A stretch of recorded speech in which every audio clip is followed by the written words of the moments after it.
देखिए देखा जाए तो वैसे हर चीज की सुविधा हो रही है ना, हर चीज की सुविधा हो रही है। और देखा जाए तो पहले जो जमाना था वो अब नहीं है, और अब है सो आगे नहीं रहेगा। कितना भी आप रोकथाम करना, अगर एक तरह से ये भी बात ठीक है कि जो नाबालिग है उनका विवाह जल्दी नहीं करना चाहिए। पहले के संस्कार थे जल्दी विवाह हो जाते, पर शादी होने के बाद में दादा तुरंत ही विदा नहीं होती है ना।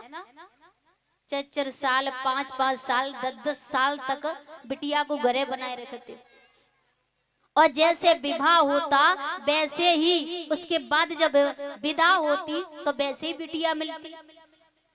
पहले के संस्कार ये थे, लेकिन अब में और तब में बहुत अंतर हो गया है। अब शादी होती है तो तुरंत ही विदा किया जाता है, साथ में ही ले जाओ अपनी अमानत ले जाओ, फिर कोई जिम्मेदारी ना है।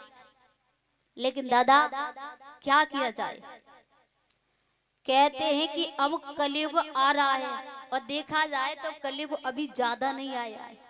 तबलो देखा जाए तो सब कुछ अलग हो गया है, बहुत बदल गया है कलयुग में।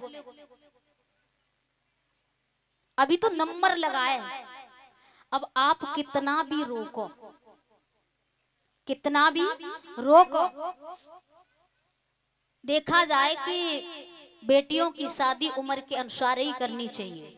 18 साल से ऊपर हो जाए तभी शादी करनी चाहिए, यही बात तो कहते हैं। लेकिन आपने ये देखा होगा सोशल मीडिया पे वे फिलहाल में ज्यादा चल रहा है कि एक 9 वर्ष की कन्या, सुना है, 9 वर्ष की कन्या और 11 वर्ष का उसका भाई बताया है वो 7 महीना की प्रेग्नेंट। बताओ घोर कलयुग है कि नहीं। अभी तो नंबर लगा है, ये संभव हो सकता है? मुझे तो नहीं लगता है, क्योंकि 9 वर्ष कहाँ छोटी सी बच्ची हो गई ना, ये संभव हो ही नहीं सकता है। और होगा तो भाई कहीं दूसरे जिला की बात है, अपने इधर की बात नहीं है। जिन कौन सा जिला बताया वहां की बात है। तो देखिए ये भी कलयुग में नंबर लगा है, तो ये भी संस्कारों की ही बात है ना। अगर एक तरह से मानते संभव हो सकता है, असंभव नहीं संभव भी हो सकता है, वैसे मुझे नहीं लगता है। अगर हो भी सकता है संभव, तो ये संस्कारों की तो कमी है। घर में बुजुर्ग बैठे हैं, बड़े बूढ़े बैठे हैं, अगर छोटा सा बच्चा होता है उसे सबक सिखाओगे, बेटा ये तुम्हारे पापा, ये तुम्हारे बाबा, ये तुम्हारी अम्मा है, तभी तो अम्मा कहेगा बच्चा।